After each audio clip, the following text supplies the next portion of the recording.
Como todo mundo aqui já sabe, Scooby-Doo é uma das maiores franquias do entretenimento, e como consequência disso, existem muitas obras envolvendo esses personagens, filmes, especiais, jogos, mas existe uma coisa que praticamente virou a identidade da franquia, as séries. Porque se tem uma coisa que Scooby-Doo sabe fazer, é se reinventar em desenho animado. Ao longo dos anos, surgiram várias versões diferentes, algumas extremamente famosas, outras bem controversas, e também aquelas que simplesmente ficaram esquecidas com o tempo. E uma série que parece viver exatamente nesse limbo é o Show de Scooby-Doo. Porque apesar de muita gente lembrar dos episódios, quase ninguém lembra da série em si ou de sua existência. Gente, se vocês pudessem ver a gambiarra que eu fiz pra esse vídeo, e isso leva uma pergunta: por que o Show de Scooby-Doo acabou ficando tão apagado dentro da própria franquia? Olá, curiosos! Eu sou o Cosmic e sejam bem-vindos a mais um vídeo aqui da Central do Mistério. E hoje nós vamos falar sobre uma das versões mais esquecidas da franquia Scooby-Doo, o Show de Scooby-Doo. Mas antes da gente começar, já faz o ritual aí, né? Deixa o like, se inscreve no canal e ativa o sininho para não perder nenhum vídeo sobre esses moleques enxeridos e esse cachorro bobo. Agora sim, bora pro vídeo.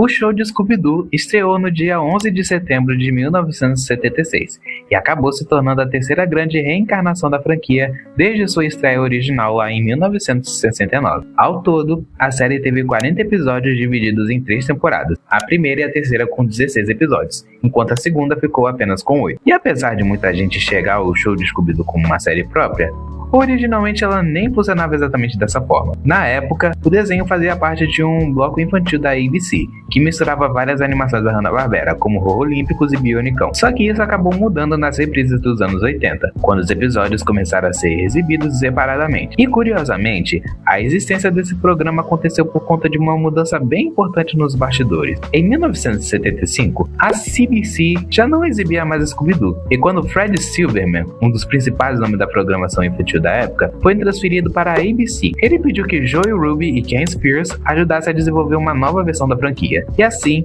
nasceu o Show de Scooby-Doo. A série abandonou várias ideias de os novos filmes do Scooby-Doo, a série anterior, e resolveu voltar para a fórmula clássica de mistérios em meia hora criada por Scooby-Doo Cadê Você? Ou seja, sem foco em celebridades e muito mais foco nos mistérios, nos monstros e na Mistério S.A. Inclusive, os episódios dessa fase chegaram a ficar um pouco maiores. As temporadas de 1976 e 1977 tinham cerca de 23 minutos de conteúdo, já que a abertura e os créditos eram exibidos no bloco de programação da ABC, e não diretamente no episódio. Já a terceira temporada, lançada em 1978, voltou para o formato mais tradicional de aproximadamente 21 minutos. Agora, já entrando no território dos episódios em si, assistindo essa série recentemente, eu realmente fiquei surpreso com quanto o Show de Scooby-Doo evoluiu em vários aspectos comparado às versões anteriores. E já quero deixar claro uma coisa: na minha opinião, Scooby-Doo Cadê Você ainda consegue ser mais assustador e atmosfera. Só que o Show de Scooby-Doo compensa isso expandido muito mais o lado visual e criativo da franquia. A animação começou a se permitir fazer mais coisas, os cenários ficaram maiores, os monstros ficaram mais exagerados, as expressões mais cartunescas e, é claro, o humor ficou muito mais presente. Dá pra perceber claramente que a série queria equilibrar melhor. E mesmo sem ter exatamente a atmosfera mais pesada da era original, essa série trouxe alguns dos monstros mais icônicos da franquia, tipo o Jaguaro, o Cara de Ferro, o Zumbi Sem Rosto, o Monstro de Piche e o Cavaleiro Sem Cabeça do Halloween. São criaturas que muita gente lembra até hoje, mesmo sem perceber que vieram especificamente de um Show de Scooby-Doo. Curiosamente, essa série foi a primeira a inserir o fato dos mistérios se passarem em outros lugares, como México, Itália, China e até aqui no Brasil.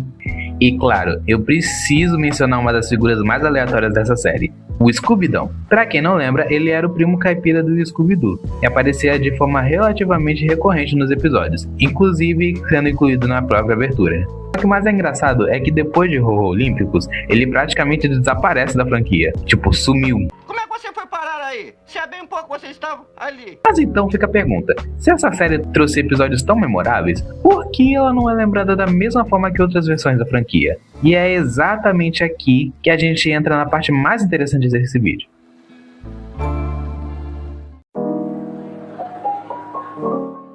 Agora, vamos entender melhor esse tal esquecimento da série. Mas antes, eu preciso deixar uma coisa muito clara. Quando eu digo que o show de Scooby-Doo é uma série esquecida, eu não tô dizendo que ninguém lembra dela ou que todo fã confunde as versões. Até porque existe muita gente que cresceu assistindo Scooby-Doo e consegue diferenciar perfeitamente cada encarnação da franquia. O ponto aqui é outro. O meu viés é que o show de Scooby-Doo acabou ficando meio apagado dentro do imaginário popular da franquia. Porque mesmo sendo uma série importante, ela raramente é mencionada de forma meio individual assim. E em muitos casos ela acaba sendo confundida como uma continuação direta de Scooby-Doo Cadê Você? E é aí que chegamos ao nosso primeiro ponto. A série reutiliza bastante elementos de Cadê Você? Isso é simplesmente inegável. Se você assistiu o show de Scooby-Doo prestando mais atenção, vai perceber que vários elementos de Cadê Você? Continuam extremamente presentes.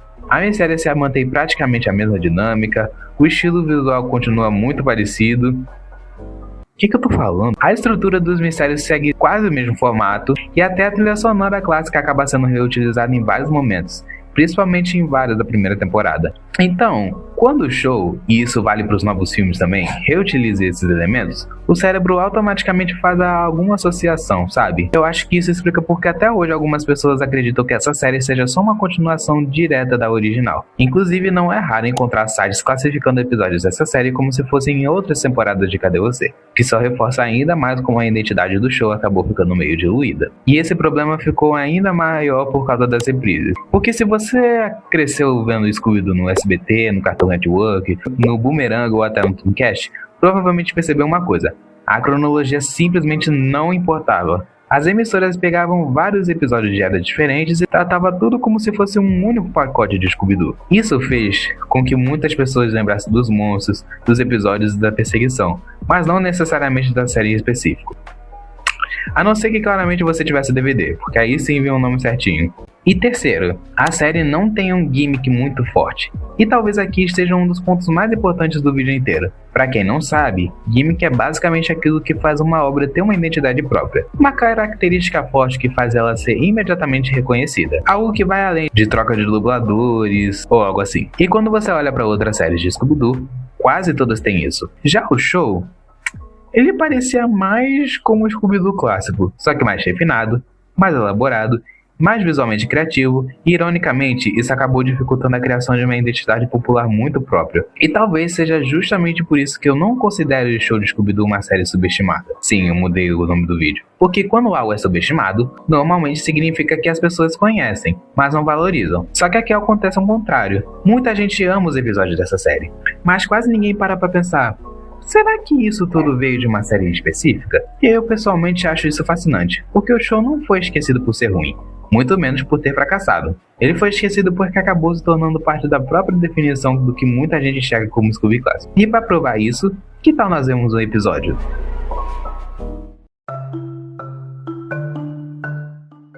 Antes da gente ir, eu tenho que confessar uma coisa pra vocês. Eu sou extremamente indeciso, e como essa série tem muitos episódios bons, eu acho que eu arranjei uma opção.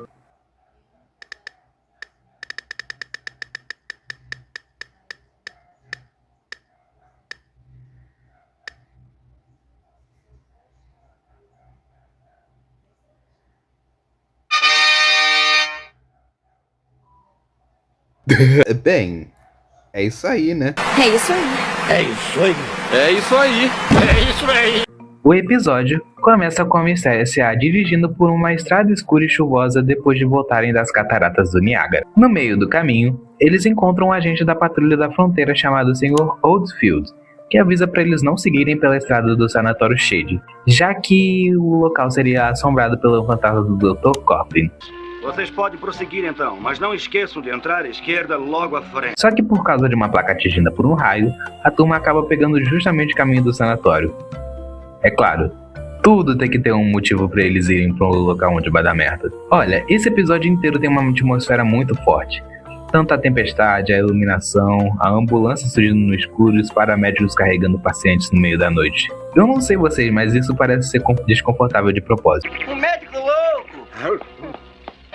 Um médico louco. Ao chegarem no local, Scooby e Salsicha são perseguidos por dois cães de guarda, mas logo descobrem que eles podem ser acalmados através de música.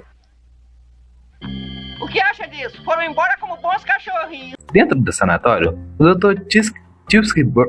Tewksbury revela que trabalhava ao lado do Dr. Coffin e comenta que vários pacientes começaram a desaparecer misteriosamente. Eles vivem me trazendo pacientes, mas eles somem. A maioria deles ficam com medo do fantasma do Dr. Caixão. Durante a noite, Fred, Scooby e Salsicha encontram uma passagem secreta que leva até uma sala cheia de espelhos gigantes. Após acionar o mecanismo, o teto se abre e a luz da lua começa a refletir pelos espelhos, revelando que o local funciona como uma espécie de forno solar. Um forno solar pra quê, homem? É usado para criar altas temperaturas pela concentração dos raios do sol. Só que antes dele entender o motivo daquilo existir, o fantasma do Dr. Coffin aparece novamente. Enquanto isso, Daphne e Velma encontram mais uma ambulância trazendo uma paciente aparente morta para dentro do sanatório. Pouco tempo depois, a turma decide seguir a ambulância, mas ela desaparece perto de uma ponte inacabada nas cataratas. E logo em seguida, o Dr. Coffin aparece no alto de um penhasco gargalhando antes de desaparecer novamente. Mais tarde, durante a madrugada, o fantasma começa a tocar um órgão dentro do sanatório, colocando Scooby e os cães de guarda em um estranho transe. A música acorda o restante da Mistério S.A., que encontra Scooby literalmente dançando junto com os cachorros no meio da sala. Ei, Scooby-Doo, por favor, meu filho, sai dessa que é fria! E depois de uma perseguição caótica pelo sanatório, Scooby e Salsicha acabam se escondendo em uma sala cheia de perucas, que acaba se tornando mais uma pista importante para o mistério. Desculpe, madame. De nada. Desculpa. Depois disso, a Mistério S.A. decide se separar para procurar mais pistas dentro do sanatório. Scooby e Salsicha acabam encontrando o laboratório do Dr. Coffin. Diga tá precisando de um médico, hein?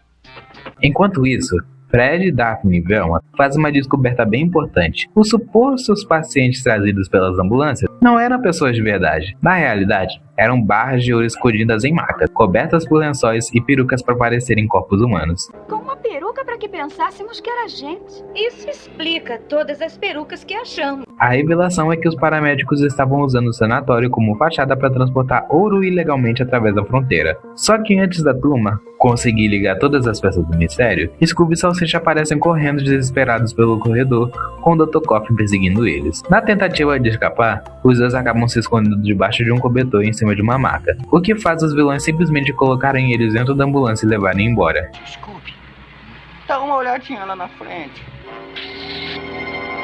Fred, Daphne e Velma seguem a ambulância até uma mina de ouro escondida, onde descobrem uma máquina usada para embalar o ouro dentro de embalagem de pão. A sequência final então vira praticamente o caos completo.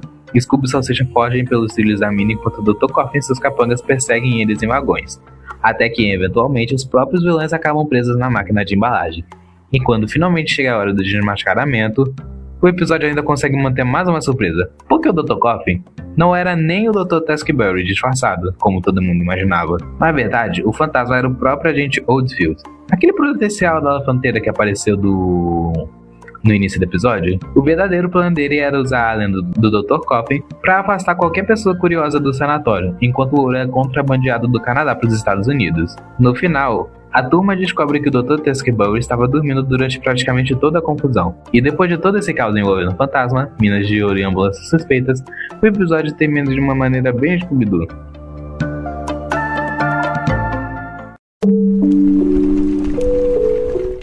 E para finalizar, vamos para minha opinião sobre o show de Scooby-Doo. E sinceramente, eu preciso admitir que eu nunca tive uma ligação muito forte com essa série em específico. Tanto que até o momento desse vídeo, quer dizer, um pouco antes, eu tinha visto só um episódio, que foi o primeiro que vinha no DVD. Mas bola pra frente, vamos lá.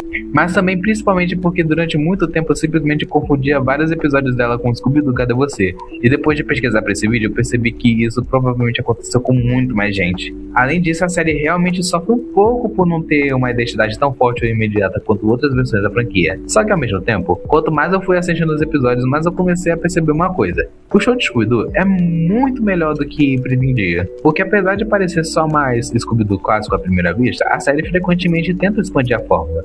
Os cenários podem não ser tão elaborados, mas os mistérios são cada vez mais absurdos.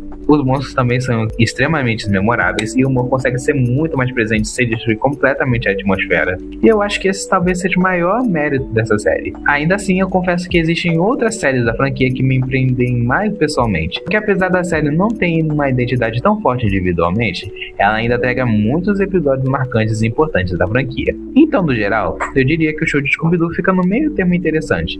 Não é uma das minhas versões favoritas, mas definitivamente merece muito mais reconhecimento do que recebe hoje. Então é isso, curiosos. E aí, você tem algum episódio favorito da série? Cresceram assistindo ela? Ou também confundiam vários episódios com Cadê Você? Deixa tudo aqui nos comentários porque eu realmente quero saber. E claro, não esquece de deixar o like, se inscrever no canal e ativar o sininho para não perder nenhum vídeo aqui da Central do Mistério. E também me segue nas redes sociais, @Central do Mistério no X e no TikTok. Eu sempre tento postar algumas coisas por lá enquanto os vídeos daqui não ficam prontos. E eu vou ficando por aqui e a gente se vê no próximo vídeo.